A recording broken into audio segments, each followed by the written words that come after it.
I'm a good friend of Jack's. We've known each other for about the last 12 years. And I met Jack back in Bristol when I joined his band called Ashoka.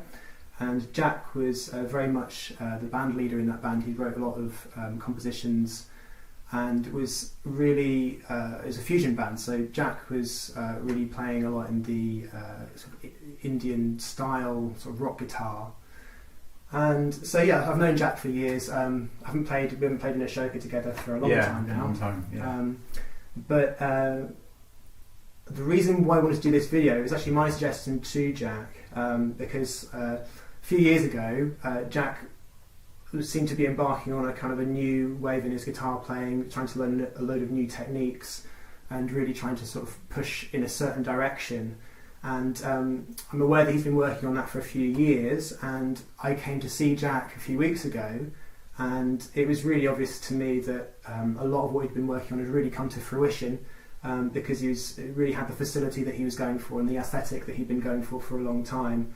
And so as a musician, we're all interested in how the path people have been on, the path that they've taken, and in how they developed and what techniques they've used. And Jack is just such an open person. I knew he'd be willing to share it with me, and I thought it'd be great as a way of doing it, because I know that you've also got your own video channel, that it'd be great to maybe do it as a discussion. So I'm going to be asking you questions about what's happened, and I'm genuinely finding out for the first time for myself, so that's quite nice. In the beginning, when we first started playing together, there was a whole pool of influences, which was very lucky that you also knew a lot of them very well. And I think that the closest thing that I always felt I could reference at that time, which still bears a lot of relevance today, was John McLaughlin and the Mahavishnu Orchestra. And you know, that was almost like stylistically the closest thing, even though it wasn't that, because we were a power trio. So you know, but there were aspects of these different influences, and I was very interested in all the altered modes and all of that. And I think that's what would have made you think that it had more of an Indian feel to it. That's because, my interpretation of that. Because I didn't have any training in Indian music at that point. And I remember playing a gig before you joined the band, because for a while we were just a two-piece. Because we were really inspired by like Hella as well, which had, you know, just guitar and drums and very kind of interlocking technical kind of stuff. And we weren't that good, but we were trying similar things, because I was only like 18, 19 at that point. Wasn't I? So so I was playing a lot with all these different modes and things, and one of the guys at the gig, that guy Dino, who maybe played saxophone, he played with you in another band at one point, and he said, oh, you know, so your stuff, I normally don't like that kind of guitar playing, you know, because I was playing electric with like the wah pedal or distortion. He said, I normally don't like that kind of thing, but it sounded kind of Indian, and my heart leapt, because I was like, really? Because I kind of wanted to have this idea of playing guitar that had an Indian influence, but I didn't think that I'd be able to actually have that impact. And he was like, it sounded kind of Indian. And then another guy, guitarist at the gig, said it too.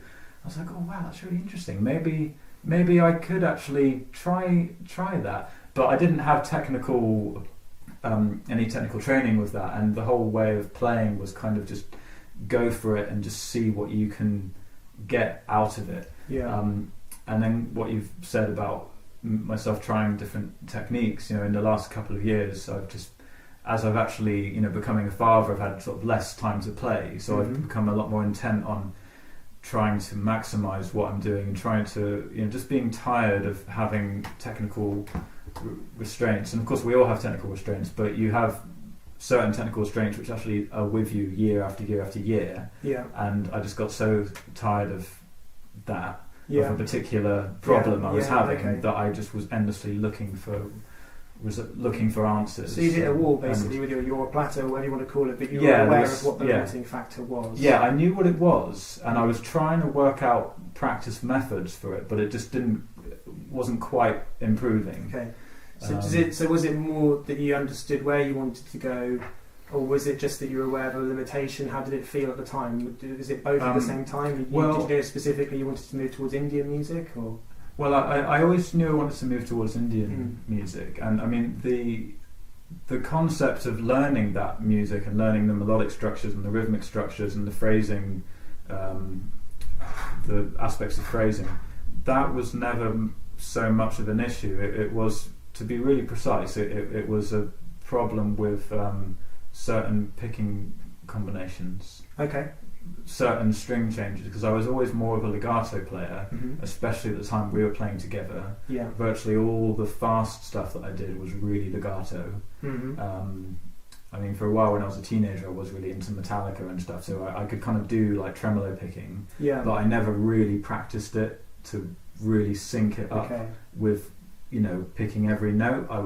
I actually loved the aesthetic of not picking every note, because then you get this kind of multifaceted sound where you've got slides and pull-offs and trills and very aggressive pick strokes mixed with the softer sounds of legato. So I was really going for that, but I knew that I had got to a certain place and then not achieved as much control as I really wanted to with the picking. So in other words, although you liked the blend of legato and pick playing, actually in some ways it was masking a weakness that you had, that you did actually want to do other things. You did want to incorporate other techniques in there in certain amounts, but you just couldn't do it because the facility wasn't there. So there were always certain patterns which I couldn't play, and it would be quite silly, quite simple stuff. But if it had a certain amount of picks on a certain string and then changing direction at a certain time, I wouldn't be able to do it. So I'd be able to do certain things which sounded difficult, and I knew that they were difficult because when I did grade 8 when I was about 18, and it was quite straightforward because I knew I was playing my own stuff in the band I was in at the time, which quite frankly was kind of more difficult. So I knew that I was playing stuff at a high level, but I couldn't get a lot of other playing material, different just scale passages and stuff. The bread and butter stuff wasn't there, and it was quite a disconcerting feeling. It's like I'm good, but I'm really a bit anxious about if I was asked to play just a certain sequence at any reasonable speed or something like that. Do that. And so what? How did things start to move then? So once you came to that, did that happen quickly? Did you come to that decision and then decide you're going to change tack? Well, what happened?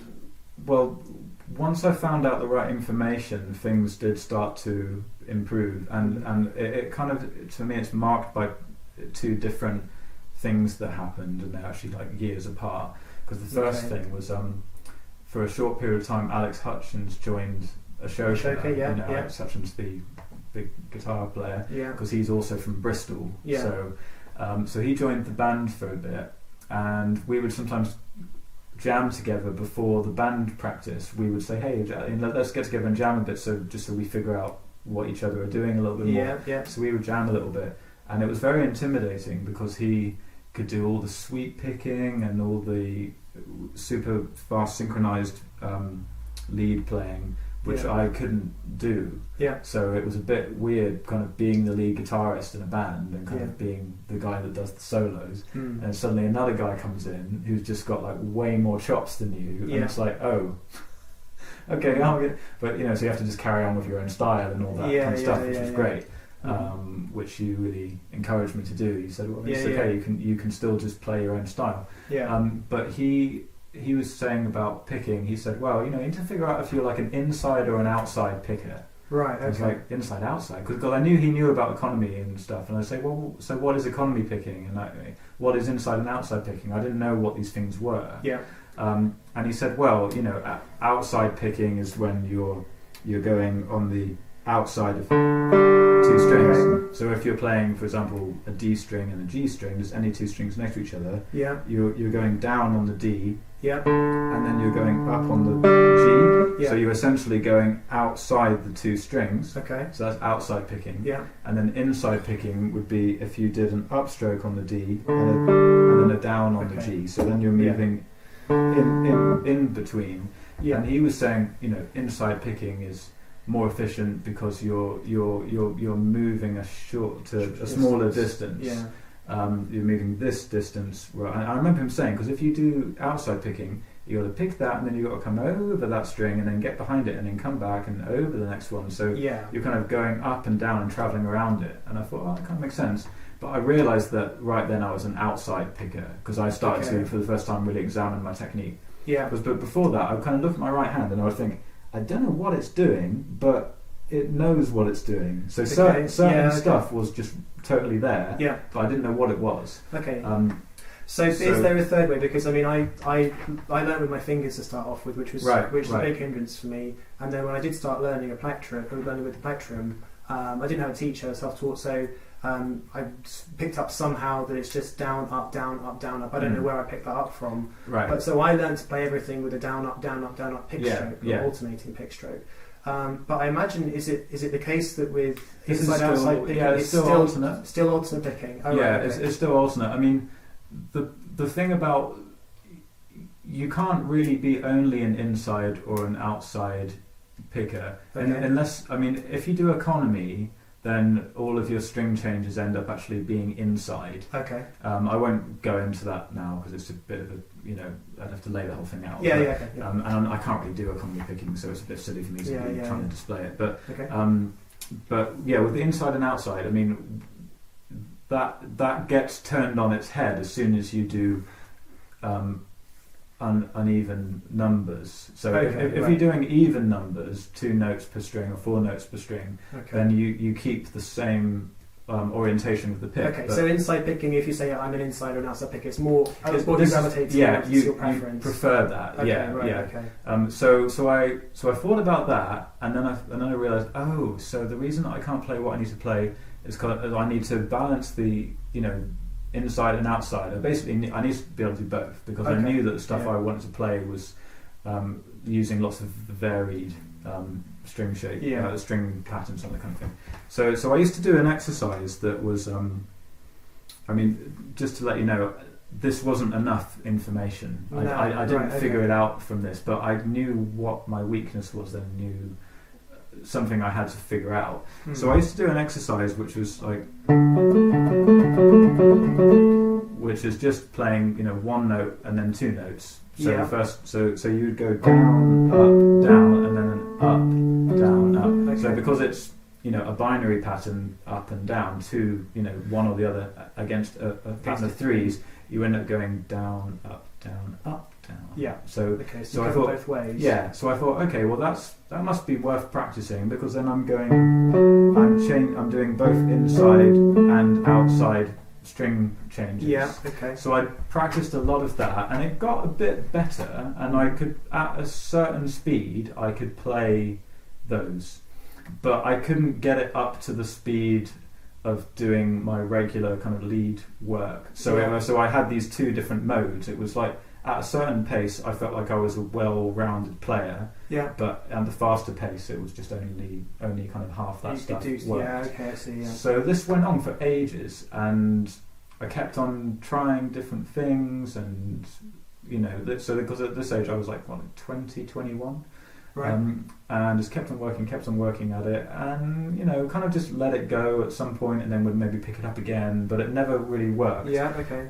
So whatever you were doing, you were trying to approach in what you thought was a logical, consistent method, but it wasn't able. That method didn't scale. It didn't scale in terms of speed and facility. It just didn't go any further. The overall playing got better because I was trying to be balanced with it, but there was a cut-off between my free style of playing where I could just go for it, and then my well-considered trying to be correct playing. Yeah, okay. And there was always that ceiling. Okay, I see. So it's like you had two different. Because I get that actually. Because I'm trying to learn jazz, and I know I've been playing blues for a really long time. Mm-hmm. And I always feel like I hold the guitar completely differently when I'm playing blues. I play completely differently, and then when I'm playing jazz, it's much. I'm in study mode, and my hand just occupies a completely different position. And lots of the things that I do is to try and how can I take what I've learned, the little bits that I've learned in jazz, and try and put them into my blues hand? Do they actually go together, or have I actually got two different modes? I'm at a much earlier stage of that, but so tell me how that worked with you. Well, it's exactly that what you said really rings true, because I think that there are actually, broadly speaking, I think there are sort of these two different. Every player has a different sense of physicality with their instrument, so. No matter technically what you're playing, there's a sense of physicality of like how you hold the guitar and how you go about it. And roughly speaking, there's because the kind of blues aesthetic, the blues lead style of playing, which really came in with, Eric Clapton and Jimi Hendrix and that whole kind of thing. I think it's so much to do with. To me, it's like it's not really about thinking of each note in a kind of sequence of notes. It's more about the kind of gestures and movements of the hand. It's it's less melodic. It's more kind of muscular, isn't it? Yeah, it's a muscular thing. Like Stevie Ray Vaughan just has that locked down. So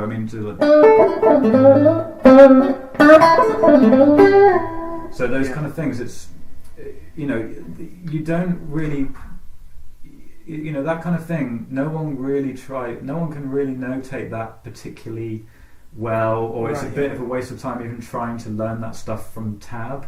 I mean, you can look at every note from tab, but you can't approach it in that way because it's. I suppose blues, the bending is so integral to it that it's not as chromatic. It's not as neatly defined into the chromatic series of notes as jazz might be. When someone's playing a fast phrase in jazz, they just have to hit the notes as goalposts. They're not going to really. Maybe they would, but there's less emphasis on the bending and the microtones and that sort of thing.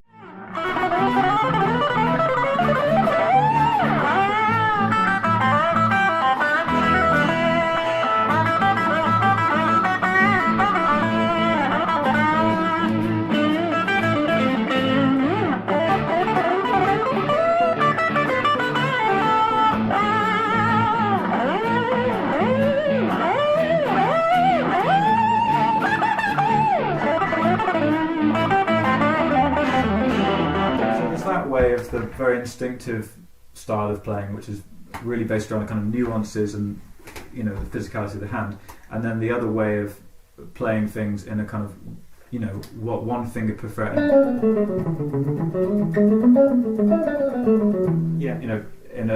a way that it's almost like the notes appear on the score and it kind of translates to that to clear one note at a time. So that was, in a way, that kind of mirrors like the ceiling I was talking about. I had a way of playing which felt more natural and free, and I wanted to expand the lines that I could do, but I wanted to try and bring them into that zone of playing. But to be honest, even just doing the more clinical side of playing, maybe clinical is an unfair word, but just that stylistically more clear, precise. Just even that in itself, I couldn't get that moving along. So there was this block.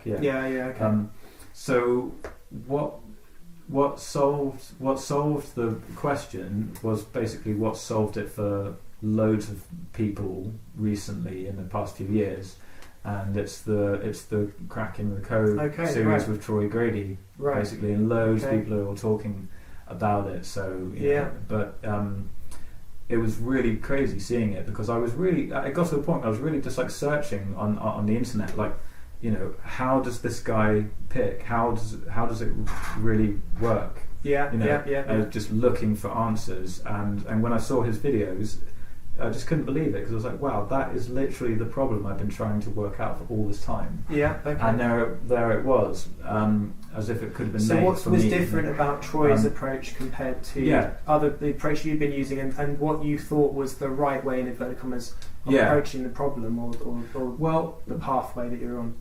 It was like a twofold result, because first of all, he talks about downward pick slanting, which is this idea of when the pick is leaning downwards. Okay. And when you do that, you basically, you don't change string. You change strings with upstrokes, because you're leaning down. So as you do a downstroke, it's like a rest stroke. You kind of land on the next string. Okay, so he's talking here about something really fundamental, which is actually how you angle the pick in the first place, which is something that I've never even thought about. Yeah, it was completely out of the equation. Yeah, if I have thought about it, I thought, well, even is best. You know, I try to keep it as horizontal as possible.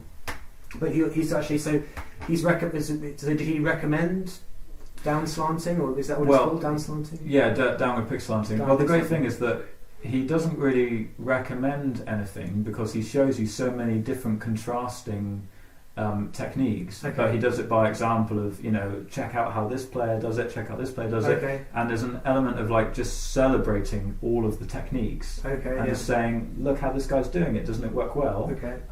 You know, it means that he organises his lines in this certain way, and then here's another guy and he does it in this way, and technically it means that he's actually got more freedom, but still the way that the other guy plays, you know, is just as relevant artistically. So I basically realised that, oh, well, I'm just one of those guys. I'm one of the downward pick slanting guys, and there are certain limitations because you bury the pick between the strings. And I didn't know I was doing that, but after I watched his videos, I was like, oh yeah, I'm totally doing that.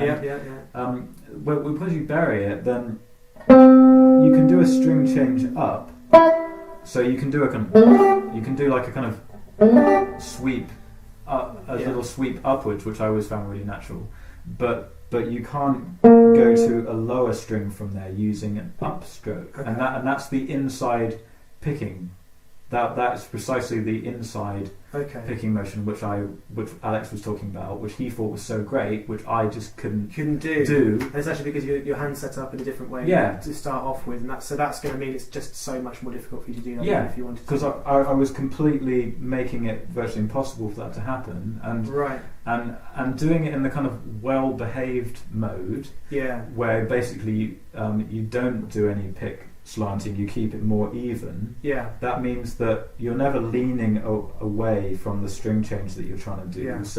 So you can get around all the different combinations, but you've lost the advantage of what downward pick slanting gives, and you've lost that whole physical connection that you have to your picking and your arm and all the motions. So I suppose it's almost, in a way, it's almost that there's some players that just approach the guitar with their natural habit and then build up, in a way, they're building up their technique through what is easy, not through looking to, because in a way what you're describing is that your own desire to be well-rounded and to do the inverted commas well-behaved thing, the thing that you ought to do, is almost going to hinder you, because little known to you, it's actually going to go against the way that you've approached the instrument naturally and the way that you're naturally doing. Whereas other players that are maybe less concerned about that and actually looking for shortcuts in their playing, find a way of playing that has great facility, but do it without really knowing that they've done it. To them, it might just be like, that sounds cool, I'll follow my instinct with that and see where it goes. It's got to be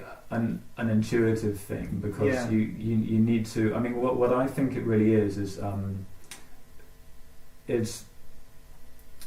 you don't really know at the time that you're. If you're aware that you're taking a shortcut, it's probably not a good idea.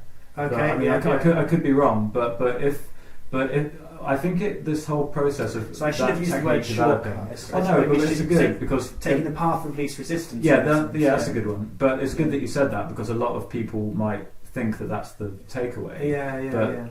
but I think it's really to do with your ear, because you hear stuff and it feels good and you like it, and I think that your hand knows the stuff that you like, and you can't even think about phrasing as well as just your hand will do it for you. When you've got to a certain level of playing, stuff comes out and it's like, oh, that was nice. Well, the thing that I found that feedback loop. Yeah, it's interesting that you say that, because I started teaching guitar about 2009. I taught through to about 2013, so about 4 years. And over that period, my playing improved an awful lot, because I was because as a teacher it does. But I also played other people's music an awful lot during that time. And the thing that one of the big things that I came away from going through that period was that things that make it onto records, even by great guitarists, that brilliant guitarists, tend to be easy to play, because people don't tend to use techniques that are difficult. They tend to avoid them, and that doesn't mean that the music's limited. It just means that if you're going to go out and gig something, and if you're going to play something consistently, it just seems like things that I was constantly finding that things were just under the fingers, if they were there at all. Mm-hmm. I'm sure that there's lots of stuff, lots of players, jazz players and things like that really do things that are genuinely very difficult and technical. But it's just that players that you hear them doing very fast, fluid lines, and you think that sounds great. A lot of the time, it's coming back to these things that really do suit the hand. And I think that isn't, in some ways, it isn't really stressed enough, because facility is really important, and you have to know your scales and everything. That's really, really important. But it's finding those paths of least resistance through the scales and through the material that really are they are a sure footing. They're not a weakness, in that sense. And I suppose it's just looking at them in a friendly way, not looking at that like, oh, I can only do that, so that's a bad thing. And it's exposing the strengths of the instrument. As well. And I mean, it's like people might say, oh, guitar players play an E because it's just easy. But I mean, sonically, if you're playing an E, you've got the whole range of the instrument. So I mean, could you really play Voodoo Child in F sharp and make it feel as good? Well, there you go. It's using because the guitar is laid out in such a perfect way that things do just fall under your fingers, and then you're maximising what the instrument's giving you. Yeah, okay.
This new second bit of information, this new key bit of information. So the first one was finding out from Alex Hutchins just even the whole concept of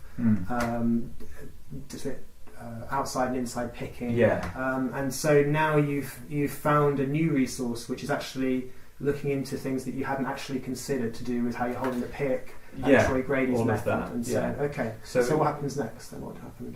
I mean, first of all, I'd just say that realising that information was almost like a big sigh of relief, because it was like, oh, so I'm not really doing anything wrong. Yeah. It's just that I'm in a certain camp. So first of all, it was like, it kind of was like a pat on the back, because it was like, there you go, your technique's actually the same as Eric Johnson and every lounge team. I was like, so that's cool. And he's, so it was like, everything's cool, but if you want to do more things, like for example, John McLaughlin, Al Di Meola, and these kind of players that I was really, John McLaughlin, I used to think, wow, I used to think to myself, well, he's just mastered inside and outside picking, hasn't he? In my kind of like guitar nerdy way.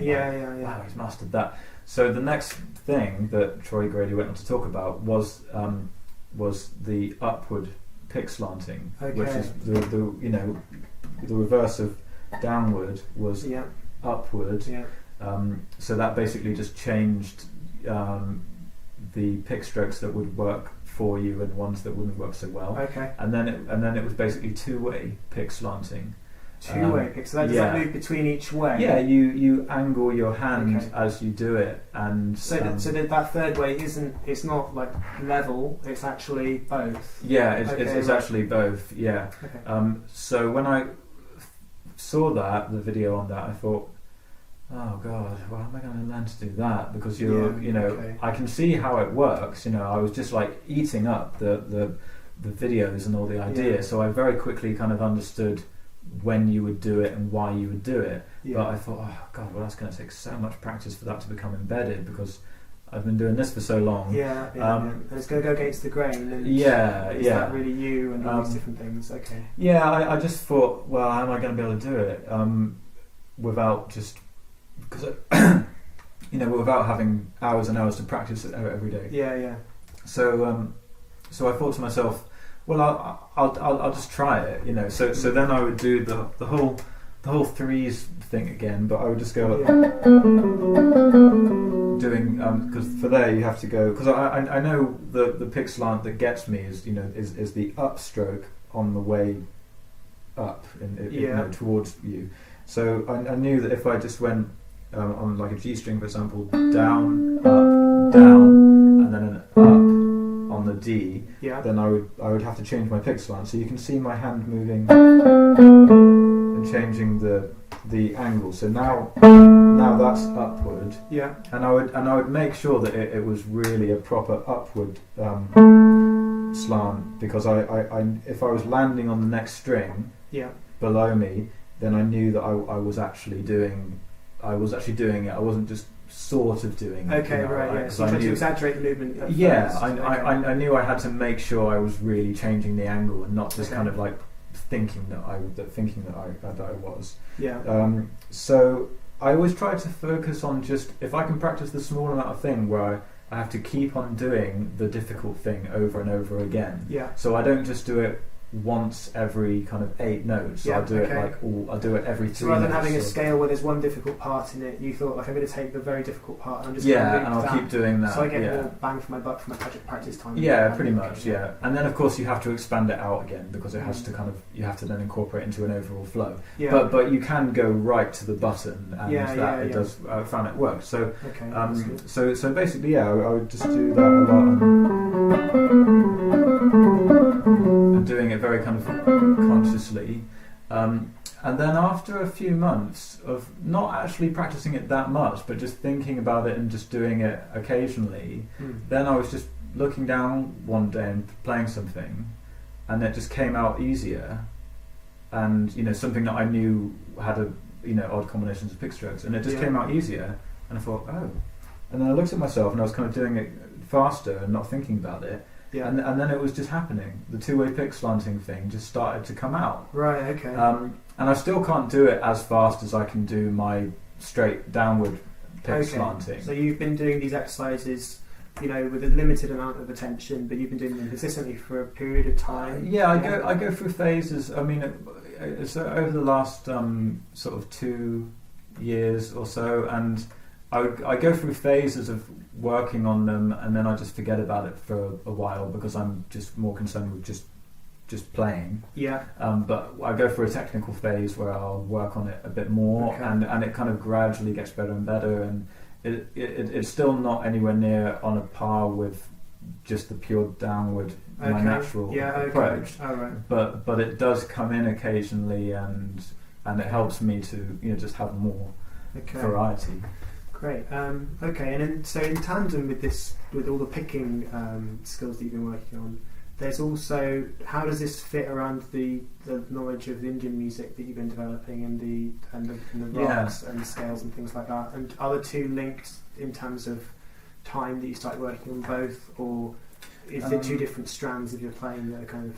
Well, they're sort of two different strands. I mean, it turns out that because most of the Indian classical music it's often played just on one string, because when you're playing Indian music, like on a sitar, for example, most of the melody that you play is just on one string. Okay. And you do sometimes use the lower strings. So with that, it was more to do with just you discover that there's an even deeper level to just how well you pick, even if you're not doing any string changes, just literally just the mechanic of picking. And something that a great sitarist told me, her name is Anupama Bhagwat, she was playing in Bristol. Maybe I'll put a link in the description to her website. So she was playing in Bristol, and I just quite desperately brought my sitar along, and at the end of the concert I said, can I show you my sitar playing? Can you because I started learning sitar when I was about 20. So I wanted her just to just give me any kind of tip. And she said I was struggling with the fast stuff on the sitar mainly because of the right hand. It's a totally different technique. And she said, what you need to do is work on set amounts of strokes. So do 3 strokes, 5, 6, 7, and always have this feeling of just knowing exactly how it feels to do 6. So it's almost like you just press a button and you get 6 strokes. Ooh, right, or 7s or 8s or whatever. And this worked very well. I basically listened to all of that and then just translated it straight to the guitar, because I knew that would be really, really useful on guitar. Yeah, right, okay. So it just works with, if it's an even number, then you'll end with a downstroke. If it's an odd number, you'll end with an upstroke. That's assuming that you start with a down. So I started to work more on that, and the more that I work on those things, you just realise that it's really interesting how much you can keep developing and get your own much greater sense just in your own playing of how well you can really pick. Just even on a single string, because people think they're kind of tremolo and they just think that's it. And even if you can do it really fast, there's something different about it when you're doing it and trying to match it up with all different groups of notes and things like that. So it's still something I'm really working on. But that's the thing with Indian music, is that you can work on what appears to be a small amount of material, like just a scale in one key. Which only allows you to do certain notes on the way up and certain notes on the way down. But you realise that within that confine, there's so much that you can do to keep on getting better in that really super narrow pathway. So the limitations, they say, limitations give you, endless possibilities. Because you just go as far as you can. So, but the whole aesthetic of learning Indian music in terms of the sense of musicality, that's kind of a different thing to the picking thing. But it does come in very useful if you are actually employing more general guitar positions and stuff when you're playing. If you can play a rag and you can actually see maybe how it works over a guitar scale shape. Because I looked at all the different modes. Whenever I looked at a rag, it was never that weird or unfamiliar, because it was closely enough or just literally the same as one of the altered modes that I had learned. I see. When you previously, modal music. when I was learning modes. But yeah, just having that facility to change strings however you want, it comes in useful in just whatever you're playing. Right. Okay. Yeah.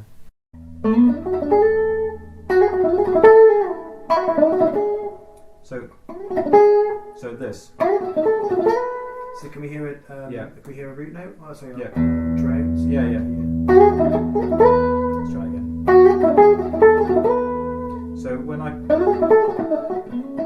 play something like this, that's just very straightforward to do with downward, because it's 2 notes per string. Okay, yeah. So that's down, up, down, up. So if you mix,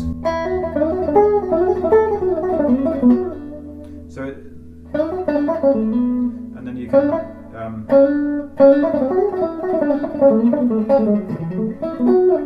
kind of sort of think more organically on purpose, but I can try and do something like that where I'm mixing in different ornamentations and sliding around and changing the note choice a lot, but a lot of the patterns, the actual real integral fast little connections, are just suited for downward pick slanting. Okay, right, I see. So that kind of thing is still the most kind of comfortable mode. And I mean, what I've always really liked to do a lot is move around the fretboard a lot. So I know the patterns and boxes, but the lines between them are just fairly non-existent. So it feels quite easy. Yeah. Rocky in my end, so.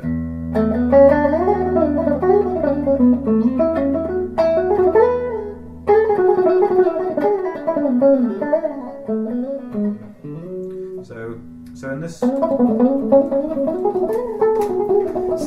this is the key question: was that possible for you? That range. Yeah. Before you encountered.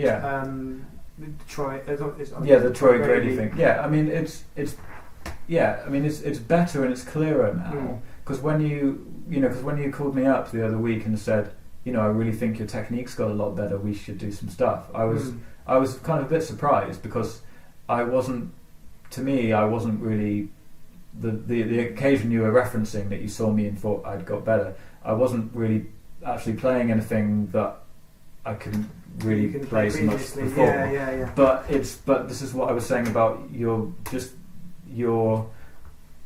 level of picking and just the accuracy and the feel of it. It can get better and better even if you're just doing the same thing. I think the overall accuracy and attack has got a lot better. Yeah, sure. And then you learn to kind of use the options that you've got more fluidly. Right. Okay. So that's just generally got better and better. I mean, for me with picking, that there's the plus side, which is like how many different combinations you can do. So that's like what's above ground, and then there's like what's below ground, like exactly how well can you really feel that? Because for me it's a really it's a physical thing. That's what's helped me personally. I mean, I don't. To be honest, I don't think I'm that great at picking, because I know that other players can do it so much better, and I'm more of a legato guy really. But I'm trying to get better with the picking. But I think my picking has quite a nice sound. I think it's blended in quite well. Yeah. But I can't, if I really just rely on picking, it's not as good as it could be. But for example, like if I do like a.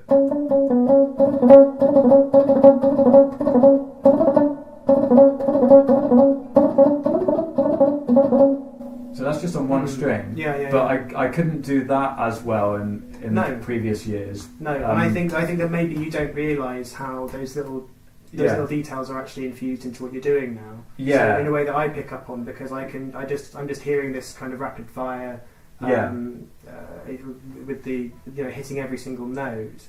And I think you were playing some stuff just recently to do with moving the different modal techniques. Different modes up and down, up and down, and I mean, I hadn't heard you do that, so that was a surprise to me. Yeah. So I suppose in a way, what I'm interested to know is did Troy Grady's stuff just help you feel a lot more confident about the way that you're practicing your own technique? Yeah, I mean, it made me feel much more comfortable just with what I was already doing. Okay. Because I knew that it wasn't just me kind of cheating my own. Well, not like cheating, but I knew that it wasn't just me doing my own kind of quirky thing, which I know I can do this because it works. I realised that I was actually having similar traits to a lot of other guitar players. I was like so aware of my own limitations that it made me feel a bit bad about even just going my own way. Right, because you start to think, okay. oh, I'm just going my own way, and actually I can't really play much stuff. I can't really play all the various stuff.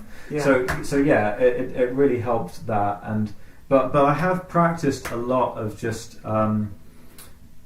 stuff on one string. And when I was saying about the physicality, because this is what the sitarist and this is what she told me about the picking of just feeling how many strokes you're doing. So that's 5, and I can feel that I'm going. I'm finishing with I'm finishing with a down. So I'm not thinking about each stroke, but my last stroke I'm really focusing on that, and that kind of orders everything. Because she was talking about how the right hand actually orders more the rhythm and commands the left hand, because I'm always so like left hand orientated, but when you send a command with the right and you get that really, really good, even if you think you're doing it quite well, you can always do it a bit better. And then that sort of commands the left hand. So the left hand gets in line with what's going on. Yeah, it gets in line, and if you focus on the last note and you know it's a downstroke or it's an upstroke, so that's a 1, 2, 3, 4, and I don't really think of it 4, but it's an upstroke. So in a way, you're going for these very short melody lines which are on the same string. Yeah. So you're not having to do any string crossing at all. Well, but then I did technique there. Yeah. But then I did do that then with string crossing.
What a lot of players want to have is this facility which is kind of comprehensive. It's kind of in some way all-encompassing.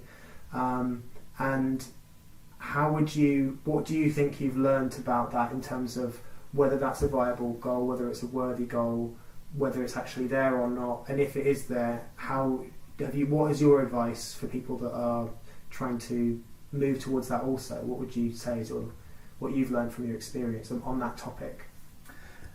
Well, I think that your skill set is very specific, based on, it needs to be specifically aimed at what you really want to do.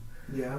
Because there's loads of stuff that I could be working on that I'm not working on because it doesn't feel that relevant.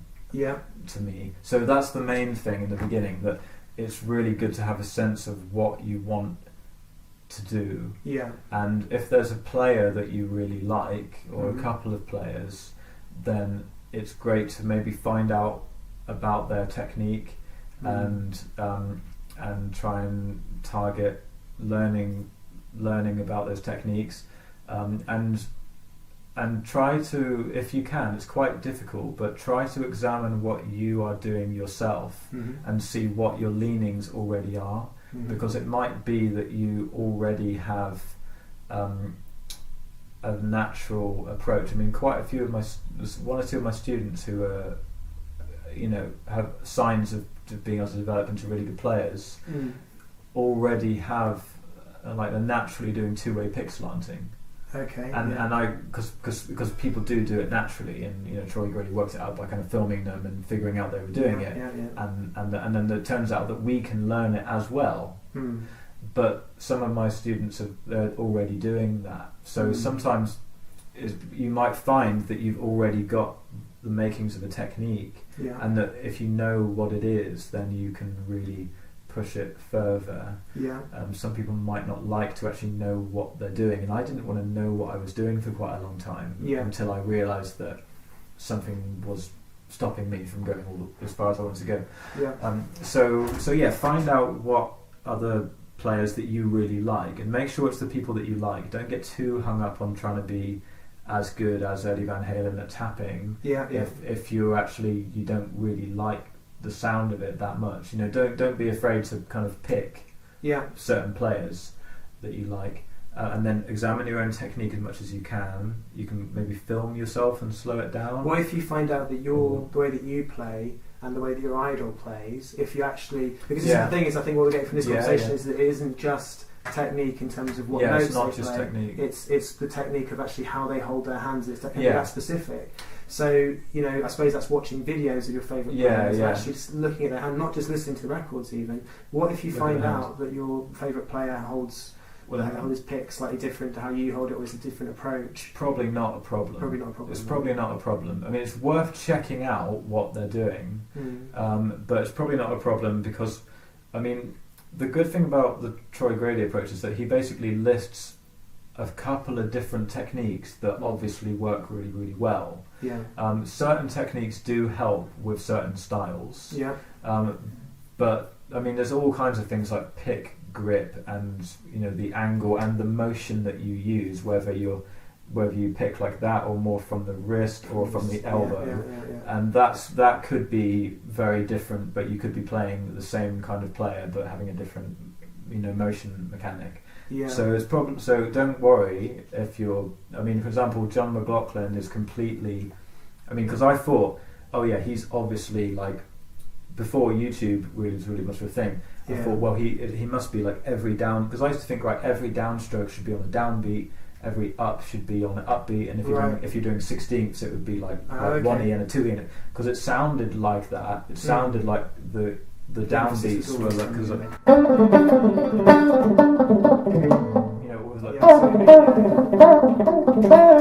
so I thought, he's like accenting the down, and he found out that he's actually up. So every time that he's doing a heavy stroke, it's an up stroke. Really? Yeah. Wow. So he's like, I mean, I can't do it at all, but he's and you watch him, and he's up. So that's completely different. So I'm really going for that aesthetic, but it's the opposite stroke. But that doesn't matter because it's still the evenness of the alternate picking. It's still alternate picking versus like economy picking.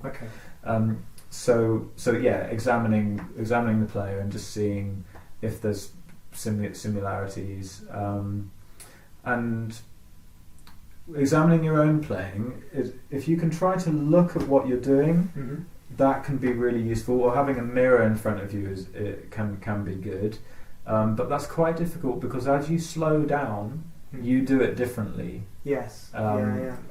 so maybe filming yourself from this kind of angle, so you can see exactly what you're doing when you try and speed up. What the pick's doing. Yeah. And don't be put off by how unobtainable it seems in the beginning. When you first start working on a new technique, it will just feel like, well, this is just never going to...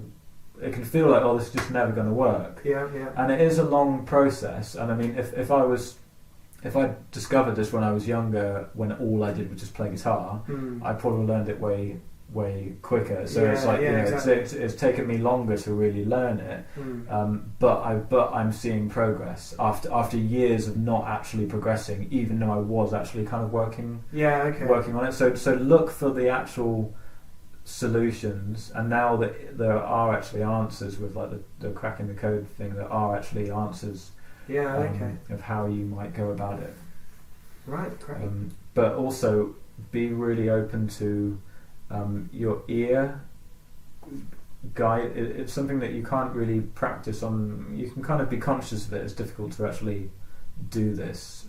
It's like saying be self-aware. It's like, well, how can you be how can you try and be aware, but if you can try to just be open to like listening as much as you can to what you're doing, and let the feedback loop influence you. So as things feel right and sound right, that really enables the technique to become more embodied, because it happens kind of subconsciously, but every time that you sort of do something that feels good and you like the sound of it, your hand kind of gets something imprinted.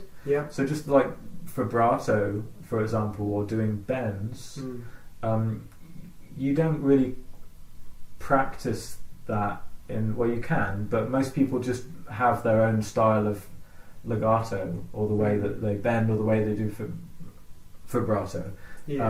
And I think the way that they're doing it like that because that's what they like. Like a couple of years ago, we were looking at videos of derrick trucks. And you said something like,